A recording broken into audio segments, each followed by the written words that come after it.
Okay, good day. I am from Globalace Agency here in Malaysia and I am the Philippine recruiter. I received your buy data from Alawael Agency in the Philippines. Am I right? Yes po. Can you speak English or can you understand English? Yes po. Are you Okay a po. 100% willing to come here in Malaysia without any hesitation? Yes, ma'am. I Okay. Do you have any friends or any family members working here? friends, only friends, ma'am. Okay. Do you know which place they were designated?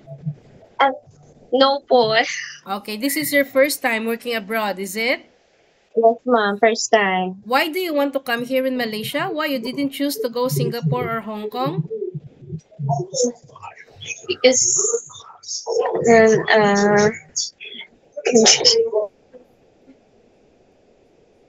because I want to work. I want to work So you and I want need so you want a money. stepping Yes, stone. You need the to money. yes po. Okay. So our interview this is recorded Provide my and parents. okay. So Arlene, okay, your our interview this is recorded and it will be uploaded in our YouTube channel, but at the same time, your profile will be uploaded in our website. Do you agree? Yes po. What is your name? Arlene Legaspi, ma'am. How old are you? 25.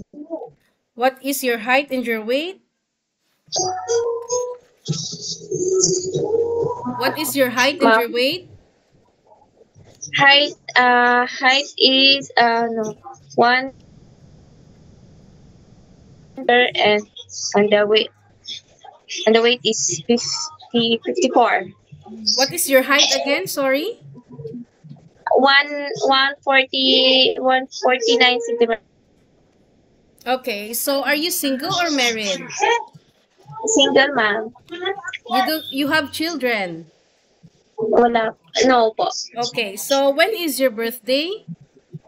Ap- Sorry, can you repeat again? April 7, 1999, ma'am. Okay, 1999. What is your religion? What is your religion? Roman Catholic, ma'am. What about your educational background? Only high school. Sorry? High school graduate. High, please po. Okay, so is your family allow you to come and work here in Malaysia? Yes po. Yes po. How many brother and sister do you have? One sister and five brothers. What is your rank in your family? Uh, Four. Four. How many brother? Okay, so what about your parents? How old is your parents and what is their occupation? My name of my mother is Carmelita Legaspi and the age is 58 and only housekeeping. Okay, so do you have any working experience as a housemaid? Yes po. In two which years place? two In years which and place in the 5 months. Philippines? Makati, Manila. Okay, so how many years you worked there as a housemaid? 2 years and 5 months. 2 years and 5 months. What year did you started working there and what year did you stop working?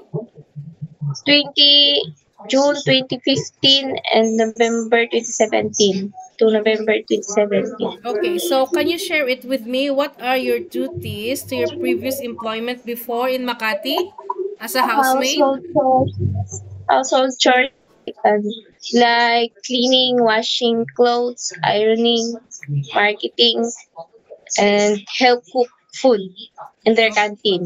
Okay, Um, so did you take your children? no food. Okay, so after 2017, you have any working experience in Philippines? Yes po. In which Yes. place? Only Cebu City factory worker and now present uh, kainta, kainta. Okay, so Only kainta factory worker. factory worker. How many years you work as a factory worker? Worker, sorry. Only on contract and Sorry? contract. Contract On and one. contract mo. How many months? Contract. 6 months. Okay, Or so six what months, year five did you months. started working there? And present, ma'am. Na, so now, you work Ah, there? ano, May 27 to November 9.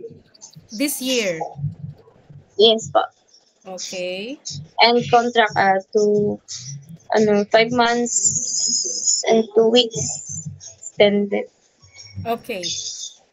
So Arlene, you know that being a domestic helper is very tough. Are you ready for any task that the employer will be given to you? Yes, ma'am. You Yes, need to ma'am. be flexible, you need to be multitasking because there is no such a thing that you will just do house chores only, okay? Yes The po. big here is the house here is very big, so please expect those unexpected things, yeah? Yes, ma'am. So, are you okay to take your children while doing house chores at the same time? Children. But I have no experience, ma'am. But are you okay? Elderly. I have. It's okay. So, can you take your baby? Take, Yes take or your no? baby. No, ma'am, Okay. sorry. It's okay. What about taking care of elderly? Are you okay? Yes, yes. Yes. Can you cook? Yes, ma'am. Okay. Can you caregiving for bedridden patient and disabled person? Yes, ma'am. Can you take care pets? Yes. Okay. So, you have a 2 years contract, okay? It's not 2 days, it's not 2 weeks, it's not 2 months, and definitely it's not 1 year. Once you breach your contract, you know that there will be a consequences, which is you need to pay your employer and at the same time the agency, as nobody forced you to come and work here in Malaysia, right? Ma'am. Any uncertain situations that might happen to your family back in the Philippines, please be remind yourself that you cannot easily go back home. On your rest day, you are entitled to have a once a week rest day, but you are not allowed to go out on that day, on your rest day. Only you will stay inside the employer's house. But if you will work on your rest day, of course, employer will going to pay your salary. On usage of mobile handphone, you are not allowed to use your phone during working time because you are working, yeah? But Yes, you can hold your ma'am. phone during nighttime after you finish your job for the whole day, and you will render your phone on the next morning before you start your work, okay? But if we found Yes, out ma'am. that you cannot cope up your job on the next day because you feel groggy, you don't have the energy to work because you misused using of mobile handphone, then very sorry to say we will going to inform your employer that you are allowed to use your phone during nighttime for 2 to 3 hours only, okay? Yes, ma'am. Are you okay Okay. with our terms and conditions? Yes, ma'am. Okay, we don't force people to come here as I have mentioned many times already. Please follow the rules and regulations of our agency and at the same time the employer. This is not the Philippines. In Philippines, we might be the boss, but in other countries, no such a thing, yeah? Yes, ma'am. As this is your first time working abroad, I know that frequently homesickness will attack you. How will you gonna fight your homesickness? Like for example, if you miss your family, what will you do? Mm, I want to focus or